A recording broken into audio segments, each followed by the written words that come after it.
His name is Richie SoAmazing. Give it up for Richie.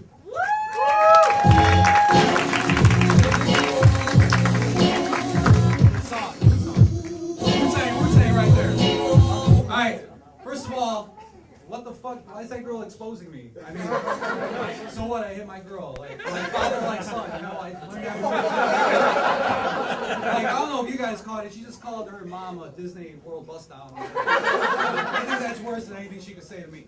But yeah, my name's Richie SoAmazing. This is my second time on stage. The first time, it was pretty cool, you know? Naturally, everybody I know is going to give me props and like say I was awesome. I go to work the next day, they're like, man, Richie, you were so amazing last night. You were so amazing last night. And it'd be cool to hear that from my girl instead of a bunch of bearded dudes I work with. That's life, you know? That's how it works. But like, you know, it's a cold day in February. You know, thanks for coming out. I'm not coming out. I'm staying straight throughout this whole performance. So yeah, thank you for coming out, you know. It's cold. I know it's hard to like get from point A to point B in the winter. It's not frigid freezing, but when it is, I know it's hard to like get in your car and even just get that car started. So like I realized through life that you gotta treat everything like respectfully, you know? Like you gotta treat your car like you would treat a woman perhaps, you know? People just go in, just put their key in and just start revving the engine. You don't do that. You gotta go in. You gotta go in, you gotta be smooth with it, you know? You gotta be caress the wheel a little bit, you know? Maybe feel up on the interior, you know? You don't just jam the key in, you gotta like maybe tease the hole a little bit, you know? Maybe you gotta blow on it a little bit. Like you gotta set the mood. Maybe even pop in like your iPod and like play some R. Kelly, get her right, you know, compliment her, and then, you know, as long as she's purring before you shift your stick into motion, you're good, you know? So yeah, that's one side of the coin. The other side is I noticed when you pick a long-term girl out, it's a lot like buying a long-term car. It's pretty much the same exact thing. Like, what do you look for in a car? You look for in a girl. First, you want to know the previous owners. You know, you don't want to get all comfortable in there, ashing on that. You know, you don't want to like spilling shit everywhere. You know, you might not want to know the previous owners. You don't want a lot of mileage. That is terrible. Like a car with 120,000 miles is like a chick on her fourth divorce. What are you gonna do with it? What else? You gotta make sure it smells good. You gotta make sure she keeps you warm in the winter. You know. Definitely gotta take a test drive. A test drive is very important in a car and a bitch or busted girl. So you gotta have that. And if you're a guy like me, you know, you want a lot of trunk space. I got a lot of shit I gotta put in there. There's an opposite to that. Like with cars, you can get a 1-2 year warranty. With your girl, you do not get a warranty. She will break down within a year. You cannot take her back to where you found her and get a new car. You're stuck with that forever. So relationships are tricky. Stay smart. I'm here to help you. I'm a life coach. My name's Rich. That's it. No, I'm not done. All right. Yeah, but with cars, you know, you get in your car, you go for a drive. I went to the store the other day. It was a very interesting trip to Walgreens, actually. I'm walking around, and what do I notice? I see a douchebag. Not a douchebag with a mohawk, Ed Hardy shirt, jamming to some Smash Mouth on his iPod. I'm talking about a legit in-the-box douchebag. No offense to any female that may or may not be using this, but if you are, who are you and what are you doing? Like, what happens to a woman when I didn't even know these things still exist. Like, where do you realize, like, I need to go to the store and buy this thing and airbag my snatch when I go? Like, what's going on with that? You know, like, oh man, that last date was terrible. I should have puffed out my play hole before I did all that shit. So I'm thinking, like, these douchebags are on sale, and maybe there's, like, an actual store for them. Maybe they even come in different flavors, like blunts and air fresheners, so you can go down on a green fish one day, or maybe even peach, which I think would be more optimal. So yeah, that's something to think about. Maybe you're making douchebags out there. Buy me a great one. But so yeah, that's one thing. So like, these aren't notes I gotta bust out. A picture of my grandma for inspiration. So like, I'm looking for these like after douche chick is probably a quality chick, you know. So if you're going hoe hunting, I wouldn't ask that, but if you see it in her like bathroom, you might be in for a cool time. But I learned quality over quantity. You know, that's like a standard for everything in life, everything in moderation, blah blah blah. But you want quality over quantity. Like if you're I heard girls like when you go down on them, right? You got to be quality over quantity. And being a waist down guy, and you know, I'm a fine gentleman myself, I like to go down on chicks. Not on a great one, I haven't done that yet. But you want to spend quality time out there, because if you spend too much time, you probably don't know what you're doing, and you will have something I like to call clitolateral damage. There will not be any positive effects after clitolateral damage. And if anything, if you do a positive effect, she's going to fall asleep, you're going to be sitting there like, what the fuck was I doing? My neck hurts.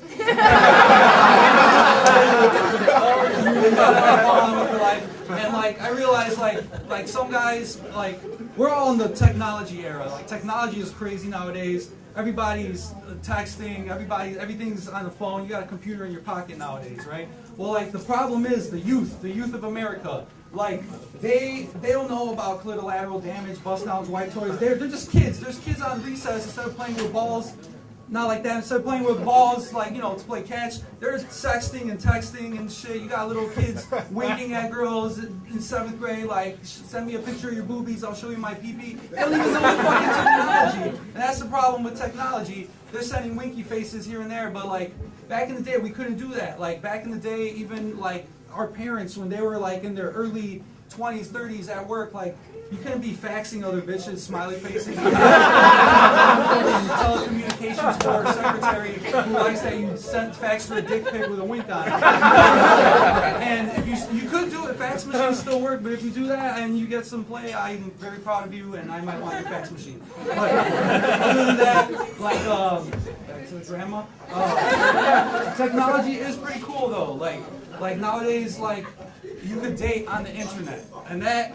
I don't know, I'm not into that, but it works for some people, and I think it's cool that it's not just like a plain thing. We got lots of things you can do. Like, they have like organized things for every group. Like, you go to Plenty of Fish and, you know, get your fucking white toy on. Or you could like go to Black People Meet. You could go to ChristianMingle.com. You know, what happened to one-time white toy or temporarybustdown.net?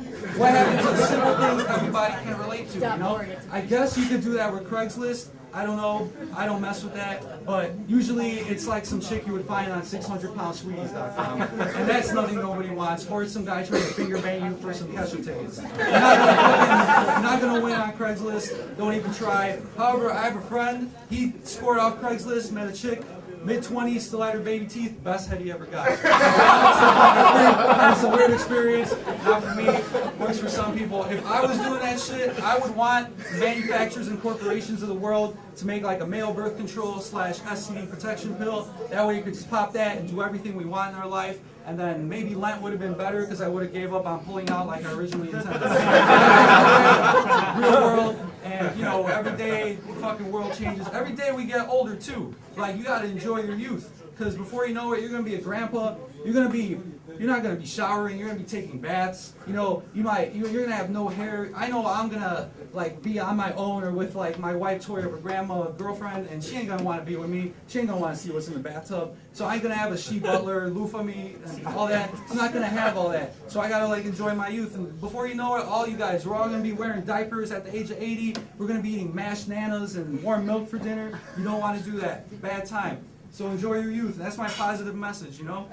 Like, you gotta enjoy every moment we have. Like right now, you're all listening to this kid ramble some vulgar nonsense, and you all paid to be here, and props to Kerry, because, you know, that guy's getting paid to be here too. So, like, the thing is, like, enjoy your youth, you know, positive message at the end. Like everybody I'm trying to be cool. I'm really a hit it and committed guy. You know what I mean? Like everybody else, I want to be a girls' high school touch football coach without the football. But this is real life. I beat her to keep her in line apparently. But you know, we love each other even though she doesn't know she's a temp and I'm struggling with depression. That's just life, and you gotta like always remember, even if she's on her period, treat her with some respect.